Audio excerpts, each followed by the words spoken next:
Monsieur le secrétaire général, Excellences, Mesdames et Messieurs, chers enseignants, chers étudiants, c'est un grand honneur et c'est un grand plaisir pour nous tous que d'accueillir aujourd'hui Monsieur Guterres, le secrétaire général de l'Organisation des Nations Unies, que je n'ai pas besoin de vous présenter longuement. Il est un citoyen de Genève de longue date, il est surtout un citoyen du monde et le personnage le plus important de la communauté nationale organisée. Nous sommes enchantés qu'il se prête à ce dialogue avec des représentants de la jeunesse, des représentants de l'avenir, et pour introduire et modérer le débat, nous avons la chance de pouvoir compter sur Jasmine Pakou, qui est la présidente de notre association d'étudiants, qui vient du Ghana et du Royaume-Uni et suit à l'Institut notre programme de master en études du développement. Merci Jasmine.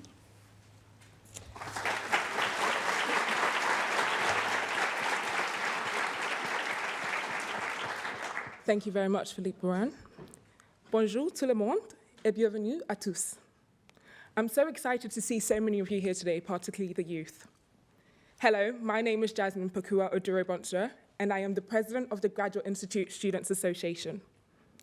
Today, I'm ecstatic to be the host as well as the panelist for this dialogue, which will be calling for our opinions, strategies, and ideas on how to respond to global challenges.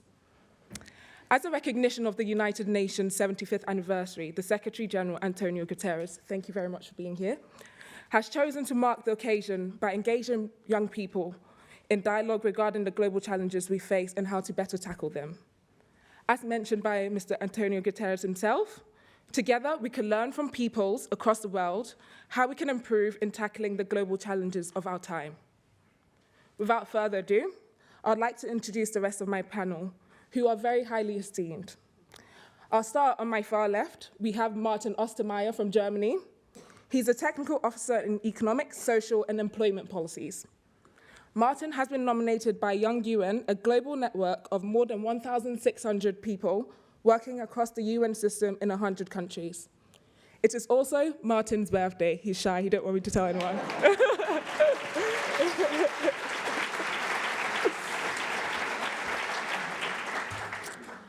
Next to Martin, we have Adiba Kasim, who is a Yazidi survivor and a refugee. A previous journalist and translator in Iraq, Adiba is has a youth interest in foreign and security policies. We then have Harvey Parafina, a fellow student from the Graduate Institute. Having worked in local politics for years, Harvey has been involved and has founded a youth group that remains active in Manila today. On the right-hand side of the Secretary-General, we have Marie-Claire Graf, from Switzerland, currently studying political science at the University of Zurich. Marie-Claire has been involved in the Swiss and international climate conferences as the youngest negotiator and is founder of the Sustainability Week International. Last but definitely not the least, we have Marwan Al-Shazli from Egypt and France, currently studying microengineering at École Polytechnique Fédérale de Lausanne.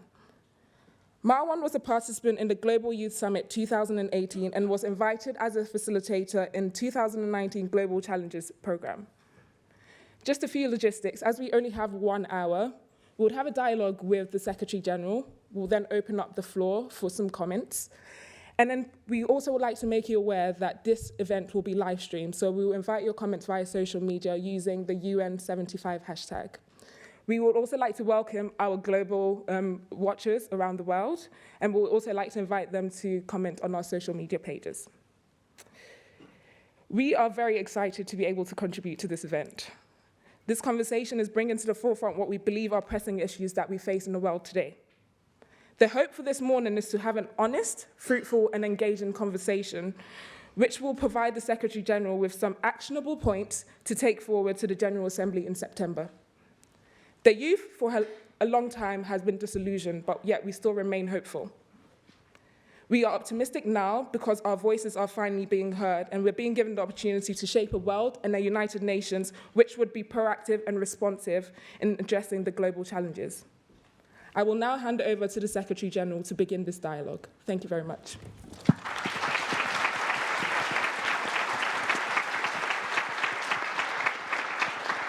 Well, thank you very much. It's an enormous pleasure to be back in Geneva and to be with all of you today.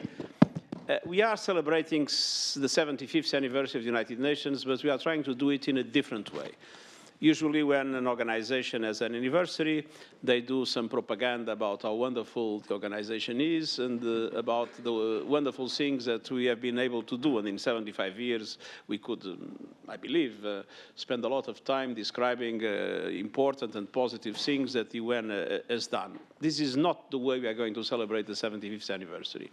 And today I'm not going to speak much. I'm here to listen.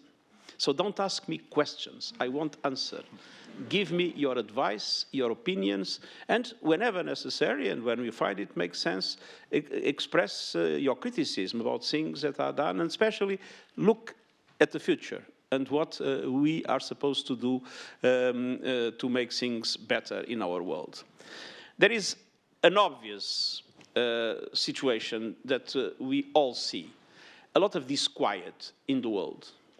A lot of people feeling that the political establishments do not correspond to their concerns, to their aspirations, to their problems. And many people feeling that this globalization that has created so much wealth around the world as being leaving people behind, is squeezing middle classes in different parts of the world and creating also the feeling that it is not working for all. So we see people wanting to express themselves. We see people wanting their voices to be heard and to have an influence in the way policies, strategies, and measures are shaped, both by governments, by international organizations, by the world at large.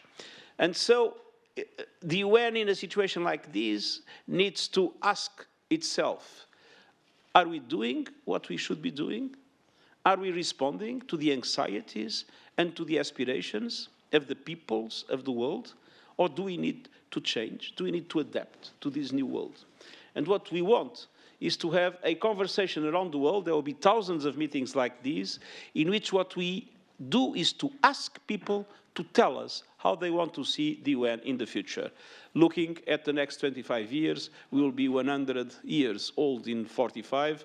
I hope that at that moment we will be able to have a conversation to celebrate the virtues of the UN. Today it's a conversation to ask ourselves what we are, what we should be doing, and how do we better respond to the needs of the modern times and the huge change and challenges that we are facing.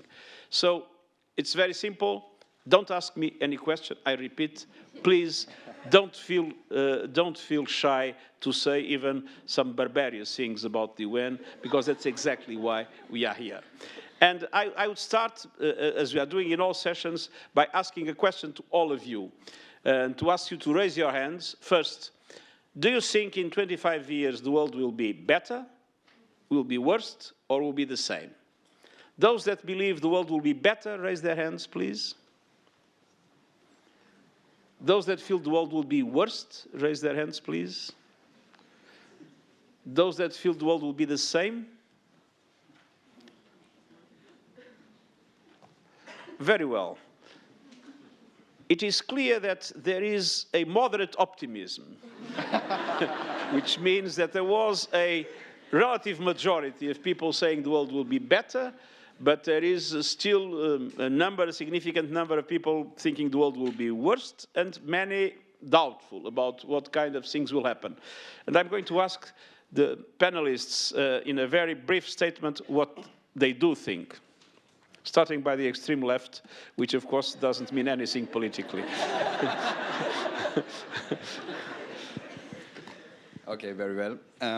My answer is it depends. That's why I didn't show hands. And it depends because I think we are at a crossroad. And clearly, if we continue our business as usual, I think we will be sleepwalking into a future in a future world that widens inequality, increases uncertainty, and reinforces exclusion.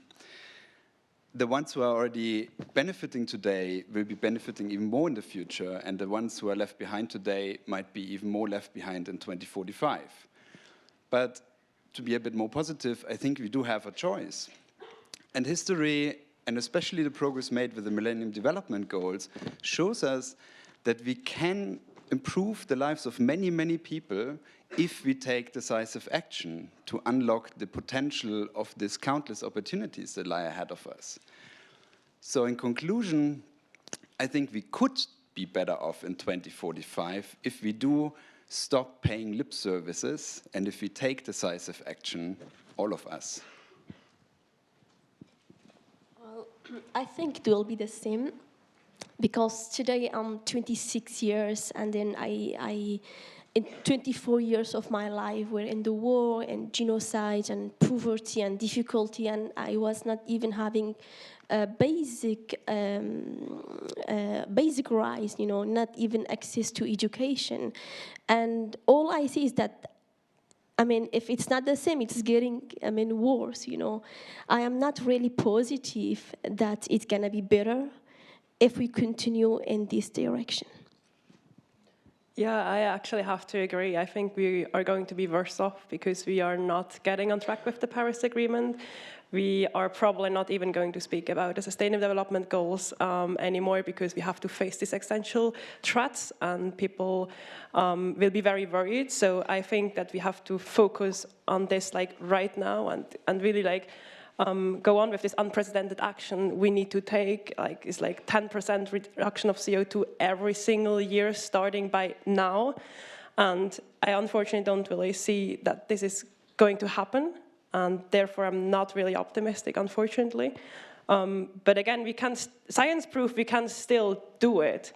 But this prediction needs to go into our actions, and we just can't continue business as usual. And as already mentioned, when we continue lip service, if we continue saying we can be business as usual and try to spread optimism, if realistically it's not going to work, then it will be worse off.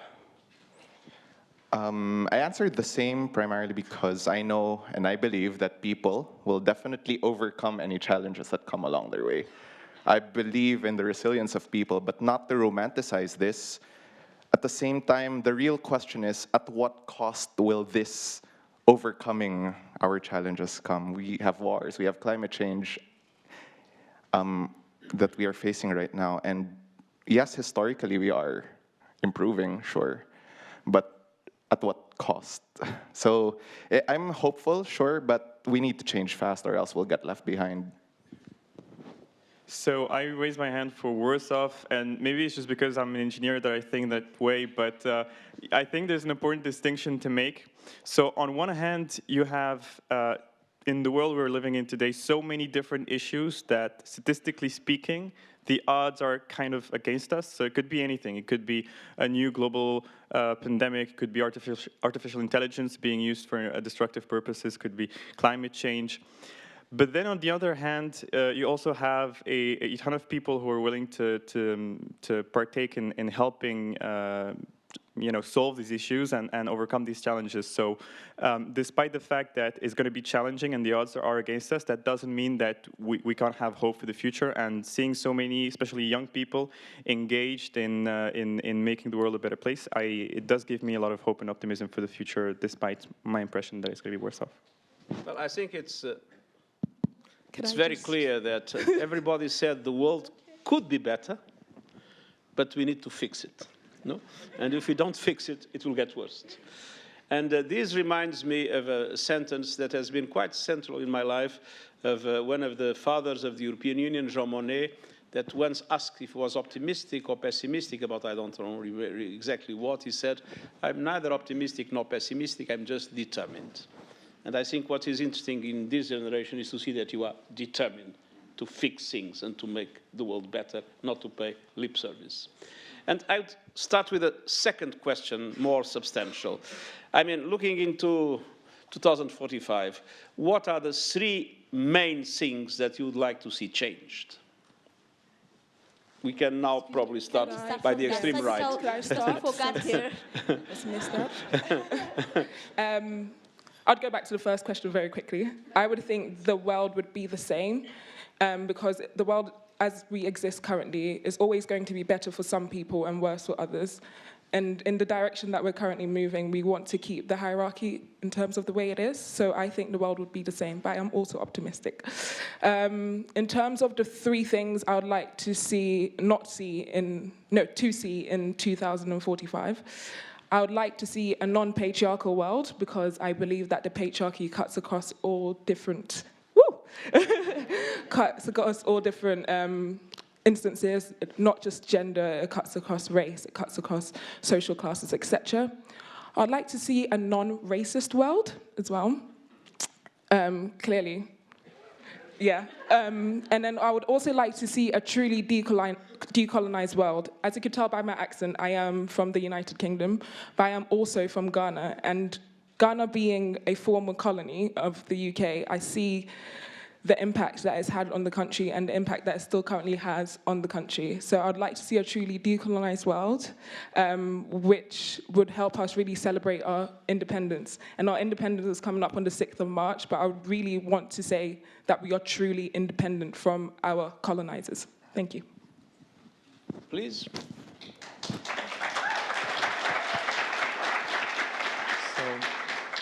So concerning the question of what things we'd most like to see, the first thing I would really like to see in 2045 is to have much less human potential wasted. So many people around the world at the moment have absolutely no resources to be able to unlock their potential. So, for example, I was schooled in Egypt. I went to school in Egypt, and now I get the amazing opportunity to study at like one of the best engineering campuses in Europe. But that's not because I was the brightest in school. Far from that. It's because I just had the resources to be able to come here and do this. So many bright young minds every generation are lost. Because they have no resources to go any further, and we need these bright young minds to be able to solve all the issues that we're facing, be it climate change or anything else. The second thing is I would like to see is to have a global concerted effort to tackle the issue of fake news and the spread of misinformation. Because one of the most horrifying scenarios that I can imagine is a world where you cannot tell anymore what is real and what is false. And that's becoming increasingly likely. Now you have something that's called deepfake, where you can take a video of a political figure and make them say something they never said. And it's also a problem that's not going to get any better if we don't do anything about it.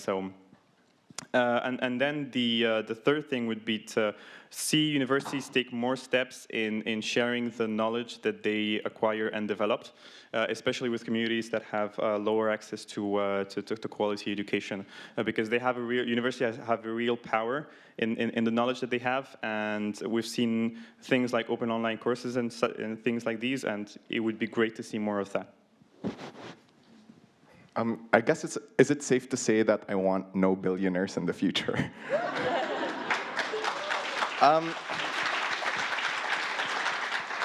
mean, we're already facing this wide, really huge gap of inequality, and it's right in our faces, and yet there's this culture of excess and greed that we tend to idolize in a sense, and hopefully by 2045, a billion is just so impossible to think. And in the face of abject poverty, like it's hard to think that one can have so much wealth. And second, number two, in relation, I want to see that multinational corporations be held accountable for their actions. Especially if they're already violating human rights, and as well as degrading the environment. And finally, a pipe dream, and this is one of my biggest dreams, is to have a borderless world. I'm studying border studies now, and it's hard to see that the borders have hardened so much that it protects the privilege of some, while preventing access for everyone else. So in a way, I know this is a pipe dream, but I would like to see us working towards that. So yeah. I hope by 2045 we can look back with pride to the UN, and that the UN was like leading in this transformation, and that it was really influential at this turning point of history by declaring a planetary emergency, a bold one, an unprecedented one, really bringing down the emissions. And second, that we implement now a roadmap starting in 2020 right now, achieving these goals, because we can't afford to wait any longer. And to achieve this also, we need to bring everyone behind us. As you mentioned in the beginning, leaving no one behind, and therefore we have to, as already mentioned, transform the education system. We just can't go on with business as usual if people like me or like all of us have to go like through the whole education system, and at the end, this science and what we actually learn is not even taken into consideration by politicians. Then I really have to ask myself why I'm actually going to school, why I'm actually studying, if what I'm learning doesn't mean anything in the world. And also, we really have to change the education system towards more what is going to happen in the future. If we just reinforce the old-fashioned education system, how do we expect young people then to really transform the future? So these are my 3 main points I would like to see by 2045.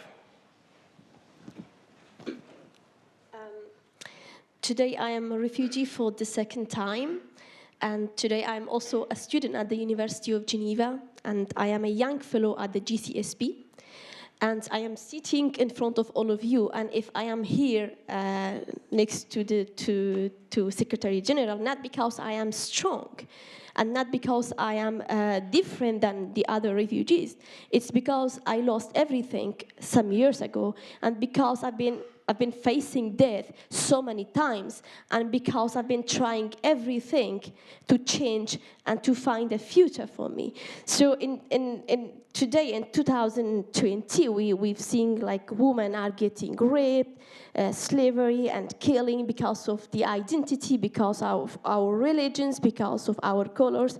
So basically the things that I want to see in 2045 is that people can live in peace. People can live really in dignity.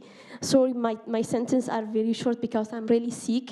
Been 11 days that I've been having cold, but this is what I really want to see, that people can really be in peace and with dignity, because our dignity was taken away from us because of our religion and because of who we are.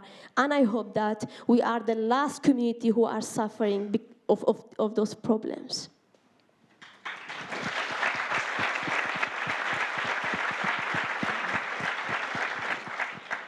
So my vision resonates really well with the of my fellows here, so that's really great to see.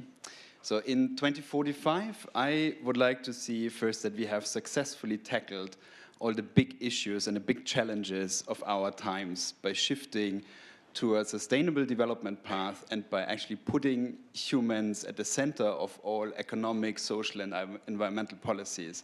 And this implies greening the economies.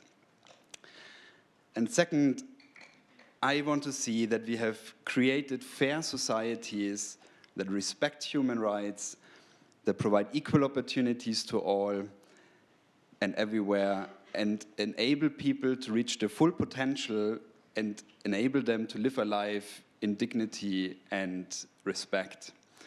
And it was mentioned already, access to education. I would certainly add access to social protection. We have to better share the gains of technology. These are things I envision. And the third point is a little bit different because it's more UN-focused, but you invited us to also to add some critical remarks. And it's an important question that the Young UN Network is asking. How does the UN need to change to effectively meet the challenges of our century? And my vision on this question for 2045 is that the UN has restored the public trust in its ability to influence meaningful change by mobilizing change-maker communities, change-makers like we have here on the stage, and also by fully embracing the principles and values it stands for, and by leading by example. And the last point, leading by example, is very important because this implies supporting grassroots organizations like the Swiss climate movement, like Young UN, but also prioritizing urgent climate action internally and providing decent working conditions to all. And this also includes paying interns. Thanks.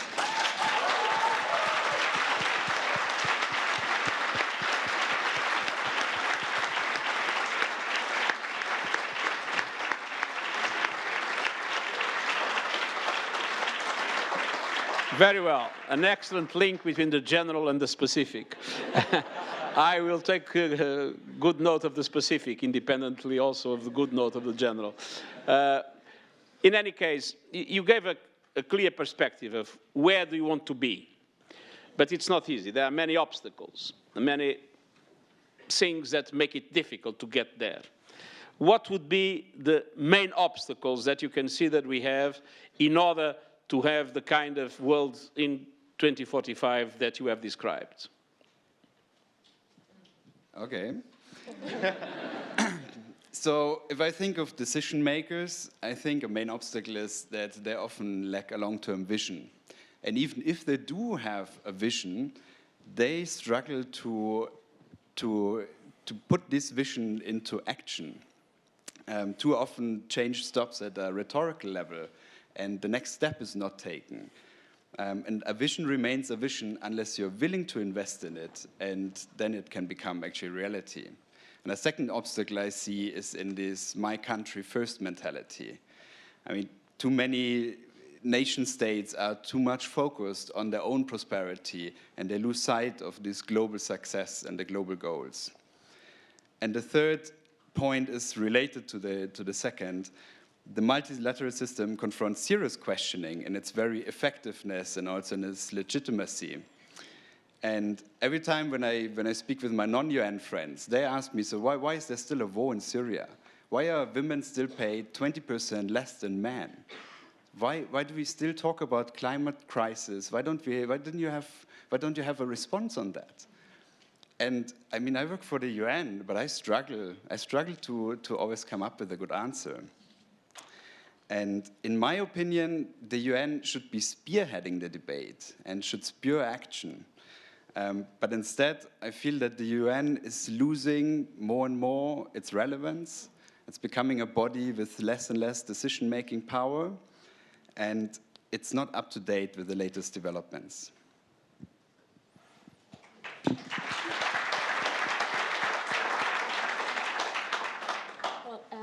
This question made me think of youth in the IDPs and refugee camps. So nowadays, if we talk about youth and that how their voice should be heard and how they also should be a part of a decision, so they talk only about us, the one who are able to speak, to raise their voice, who can speak languages, who can be behind the cameras, but we never talk about the million of youth, IDPs and refugees in the camp who are not access to anything, who are not access to education, and therefore they cannot raise their voice. We cannot be their voice. We should listen to them. And I think we should more focus on them, and UN should really more focus on refugees and IDPs.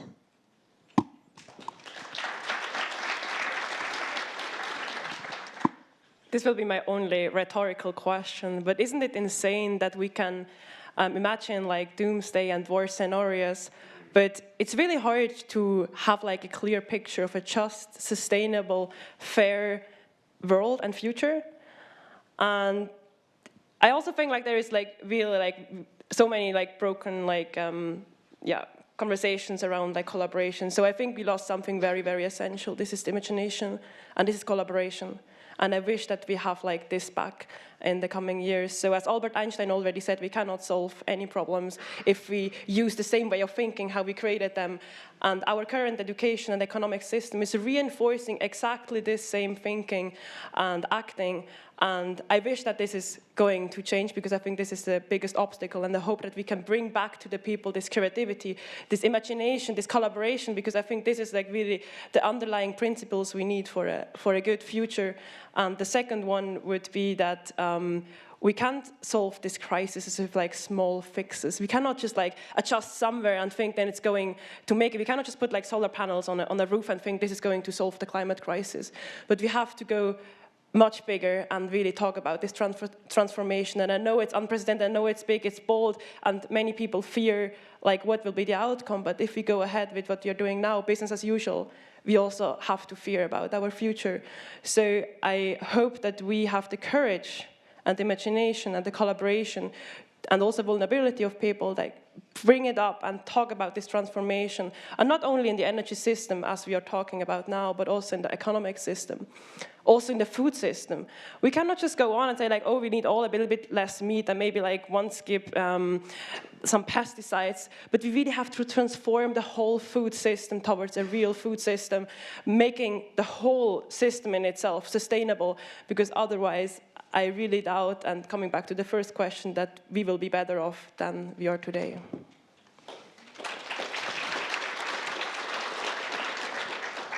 I had a different answer, but after listening to them, I think I might adjust a bit. No, because I think one of the main things that I can't speak for everyone here in this room, obviously, but one thing that really bugs me is that have we ourselves stopped listening to the pleas of the people? That's number one. Have we stopped listening to their actual concerns? And first and foremost, if that's already stopping us from actually getting to know the problems, then maybe we're doing something wrong systemically. Maybe we need to set up systems wherein we get to know what's actually happening with those who are, I guess, suffering.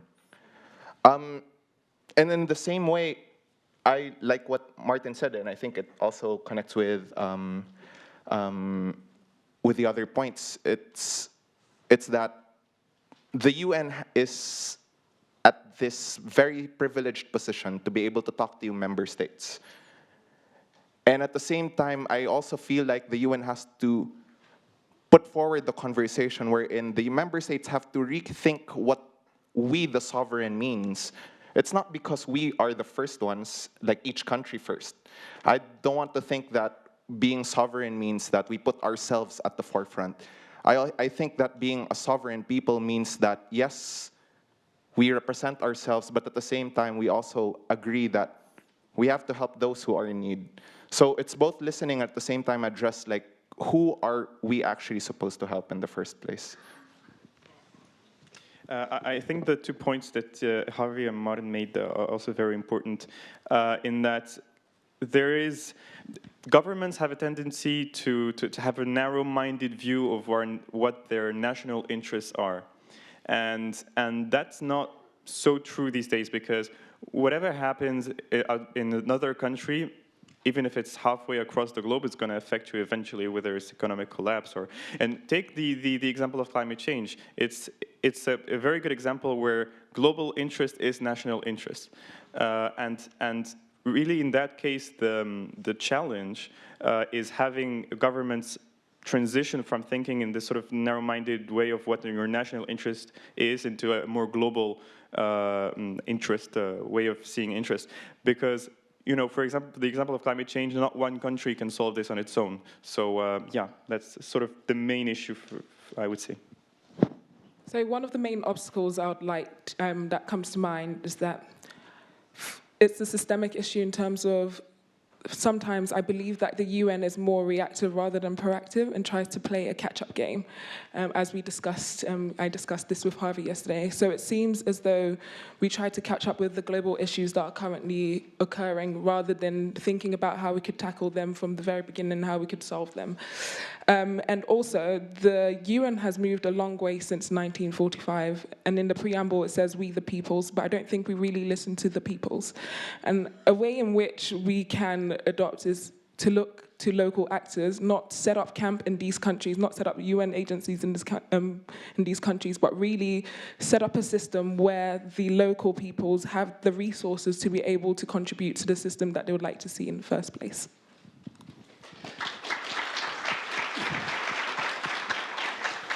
Well, you have already, to a certain extent, paved the way for the next question. And the next question is, of course, we have all these challenges, we have all these problems, we have all these obstacles, we have all these objectives. To what extent international cooperation is still relevant? To what extent the UN is still relevant? And what do we need to do to, if it is not entirely relevant, but it should be, what do we need to do to make international cooperation more effective and to make the UN more relevant? Could I just ask that we keep these answers very short, just because we're running out of time? Sorry? So we could start, but if we could keep these answers very short, because we're running out of time. Yes. She's the boss. You can start. I could start. So I believe the UN has the resources to be able to mobilize and listen to the voices of the people. So one thing I'd like to suggest is that we do listen to the voices of people.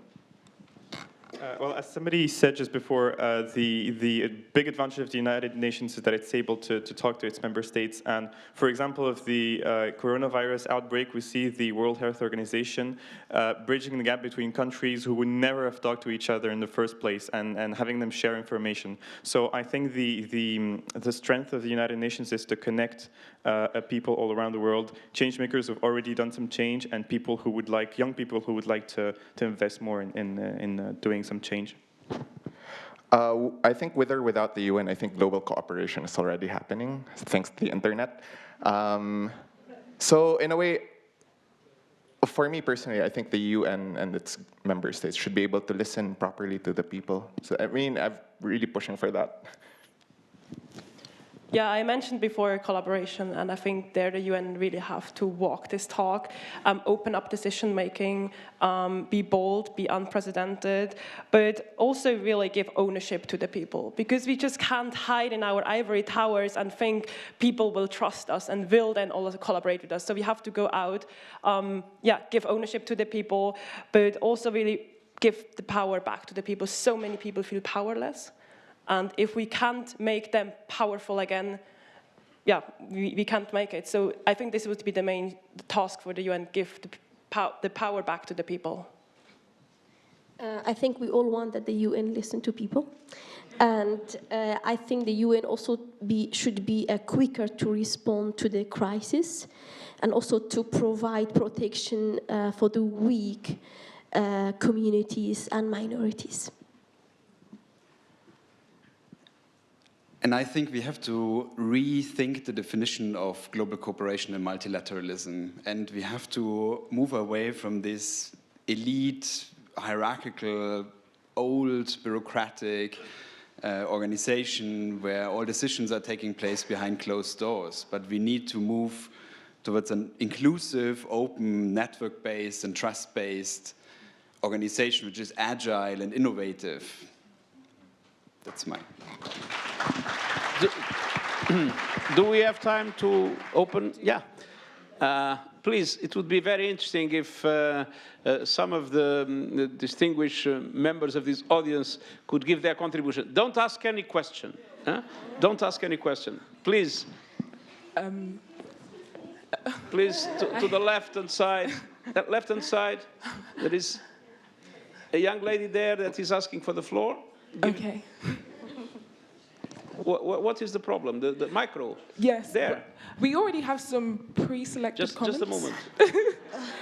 Abo, it's not that it has free. to be a very, very quick comment. It can't be a question. Absolutely, we're very quick.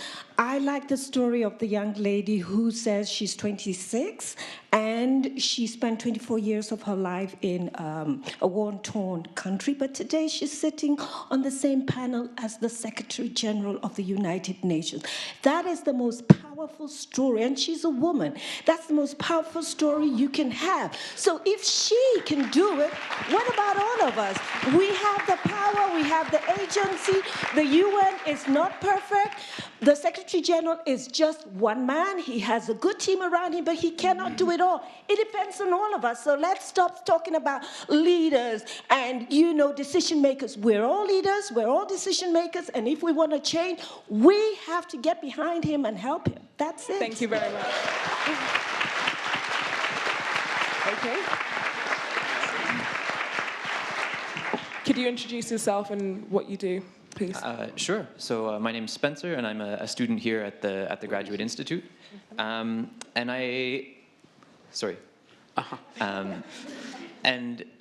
thank you for this opportunity. As we look to 2045, I think, as has been said, there's some clear reason for optimism, but also some serious concerns. And for me, one of the key uncertainties for what this future will look like depends on how we respond today and in the very near future regarding the climate crisis. We know that the UN is promoting global cooperation, and we see that this cooperation is not always easy. But it remains absolutely necessary because what we know with increasing certainty is that our current course means that the climate crisis will have, and in fact is already having, severe repercussions, whether that be on health, on migration, on biodiversity. And so as these events unfold, what I encourage the UN to do is to keep the issue of climate justice at the forefront so that we are better protecting the most vulnerable in our societies who are being disproportionately affected. Thank you. Could I have Ruth Blackshaw? Hi. Hi, Ruth here. I'm a network enabler for Young UN, supported by UNOG, WIPO, and UNHCR.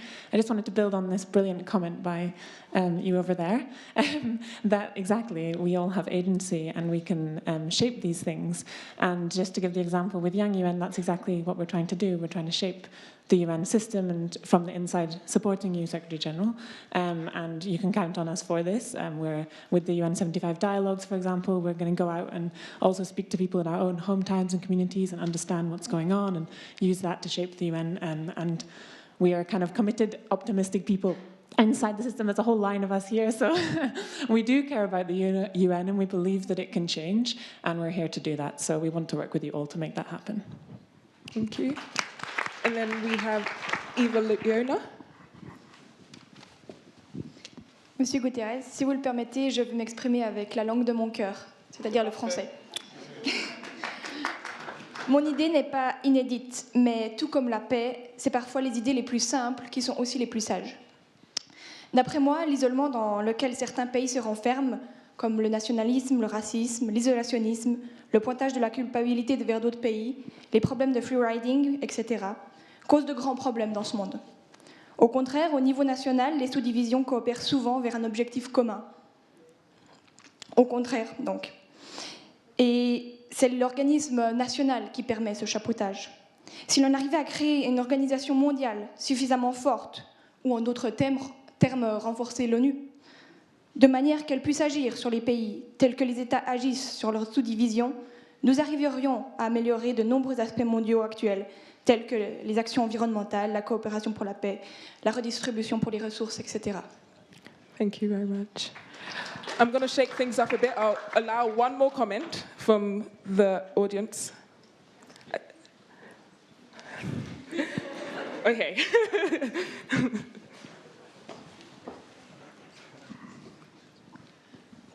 Good morning, Mr. Secretary General. Thank you very much. My name is Nicolas Kurek. I'm a law student at the University of Fribourg. One word we haven't heard at all during this panel talk was the word democracy. And I believe one of the big issues we face today, and we've heard it from many of you, is the fact that people are not heard. So for the question, by 2045, how I would like to see the world, I'd like to see a more democratic world, more inclusive world on this side. One of the reasons, if we can't hold transnational companies accountable, is that people being on top live so far away from the realities we face that they just can't identify. And so how do we bring back democracy? How do we bring back justice? It has to be rethought. Maybe it goes by drawing some representative, having councils that would be sided to big companies that would validate or not validate certain precise decisions. Same thing for the United Nations. In various countries, you could have those councils, either of specialists or members of the local society to help you take the decisions. And last element, you mentioned Jean Monnet during your speech, and an interesting fact is that he was never elected to any position. He was a civil servant, which by his leadership brought the European construction. And I'd very much like to see the UN in the same position today, because politically it is hard for you. We saw it with the Syrian conflict. We see all the time member states try to avoid the functioning of what the UN Charter imposed as a system. But still, as an administration, I believe the UN can take the leading role, and that's what we're waiting for. Thank you. Well, I think that it is very clear from everything that everybody said, that we face a number of enormous challenges linked to climate change, challenges linked to the evolution of technology, challenges linked to inequality, to the lack of respect for human rights, etc. But it is clear that those challenges are such that only a global answer can work, because nobody can solve them by themselves. It needs to be a global answer. But it's not enough to say we need multilateralism, we need the UN, etc., because for many people, they just don't believe. For many people, they feel that nobody cares about them, nobody listens to them, and then they become easily following the xenophobic or nationalistic approaches or individualistic approaches.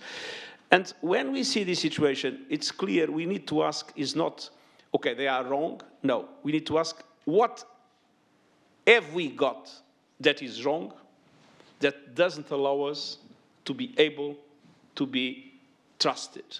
And that puts the question of participation, of the people feeling that their voices are heard, that they have an influence, that they have a saying, that they really can shape what governments or international organizations do. And we need to be humble enough to understand that in the UN. That is the message I take from everything I heard.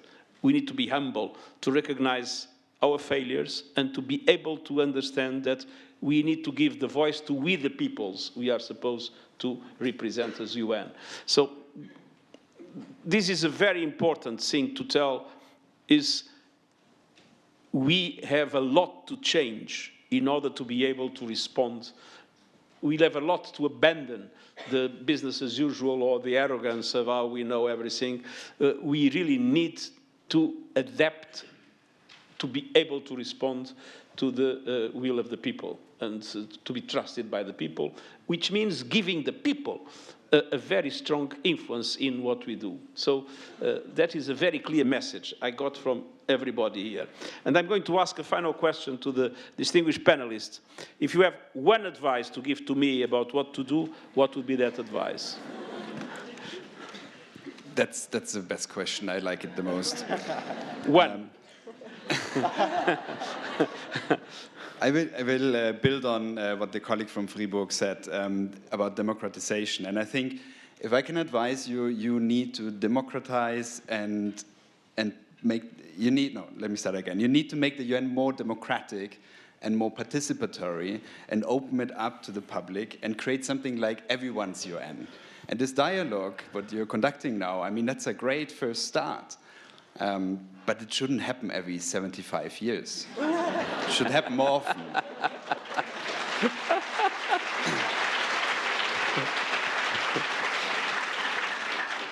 And you're now in listening mode. This is also great. So you're listening, you're getting all the information.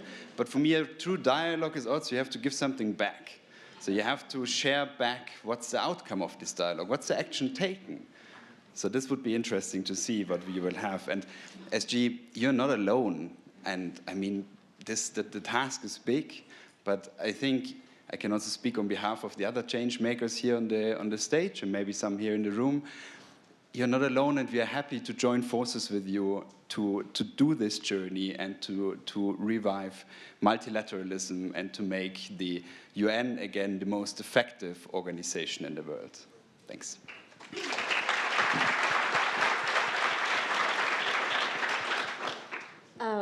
My advice is not to just listen to us, but also to listen to the people who have very small voices or who have no voices at all.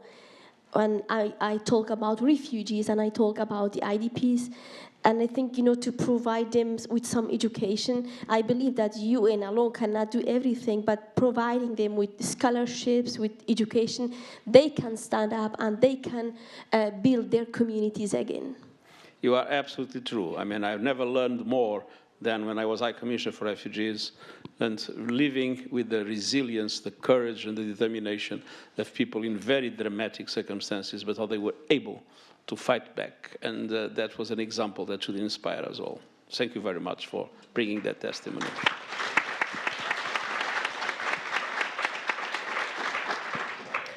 Yeah, as we are facing the extinction of humanity, my advice is declare a planetary emergency right now to inform everyone around the planet how serious the situation is.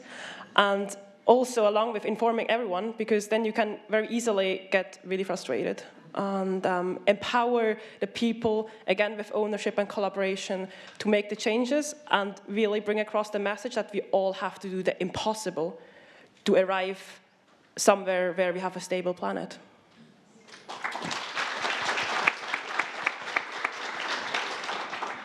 Wherein wealth is power, at least in how we're doing it now. One of the things I really want you to be addressing is to hold multinational corporations accountable. I think they've gone on for so long in exploiting people and resources that it's time to stop billionaires from exploiting even more. So in that sense, if anything, that's my one thing that I wish you to be able to put forward.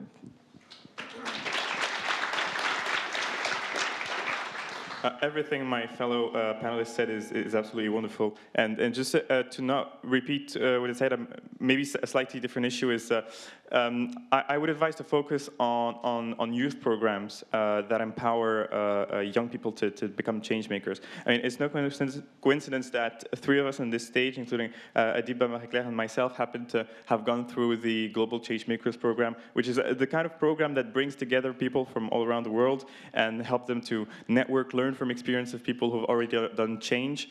And I think that's extremely powerful. Give young people the resources to do amazing things, and they will.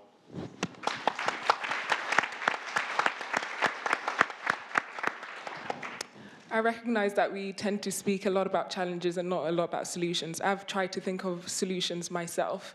So one thing I'd like the UN to prioritize now, in which I think they could start doing it from now, is to stop using black and brown children in their publications to represent poverty.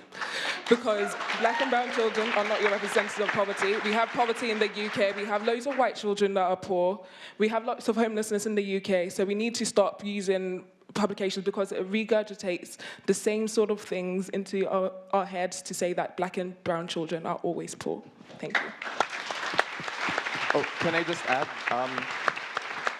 Yeah, in relation to that, it was a bit jarring to see on the UN 75 website itself to be using the same images that we were very uncomfortable and really, really disagree with. So if anything, that's very clear indication that that's the next action that should be done. Well, thank you very much. This was an extremely important moment for me. It is clear that if there is a word that has been all over is empowerment, which means we need to have a world that is truly democratic and in which people feel that they count, that their voice is heard, that they have an influence.